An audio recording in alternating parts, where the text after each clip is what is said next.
אסור. בקיצור, אני קורא לה מי אמור, מי אמור, אבל בלב שלי יש חור, צבע שחור. אני ניסיתי לא לזכור את מי אמור, אין לך שום דבר טהור, היי מי אמור.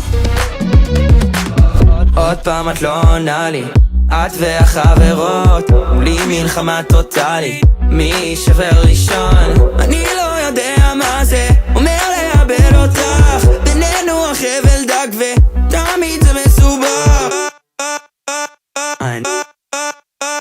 אני מכור, את מסתכלת עליי וזה ממש חמור, איך שאת נראית זה מסוכן לציבור, כמו פרפר לאש אני נמשך, זה אסור. בקיצור, אני קורא לה מי אמור,